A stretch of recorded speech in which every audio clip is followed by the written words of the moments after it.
Hey friends, who's hungry? Grab your beads and let's bake some Mardi Gras magic. This easy Mardi Gras king cake uses crescent rolls for a quick and simple way to enjoy this festive treat. In a medium bowl, combine 1/4 cup of softened butter, 3/4 of a cup of brown sugar, and 1 teaspoon of cinnamon until the filling looks like wet sand.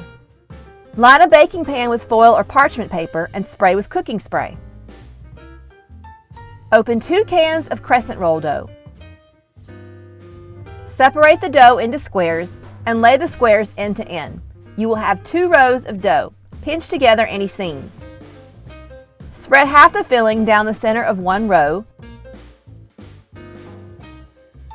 Carefully roll the dough up by the long end.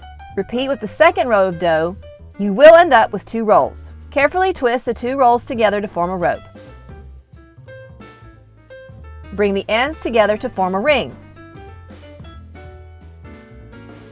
Cover the dough with a clean kitchen towel and refrigerate for at least 30 minutes.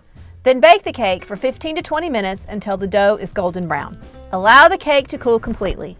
While the cake is cooling, combine 1 cup of confectioner sugar, 2 tablespoons of milk, and 1 teaspoon of vanilla extract. Beat for 1 minute using an electric mixer.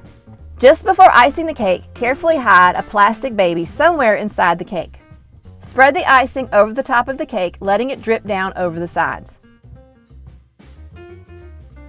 While the icing is still wet, alternate decorating sections of the cake with yellow, green, and purple sprinkles. Allow the icing to set completely before serving.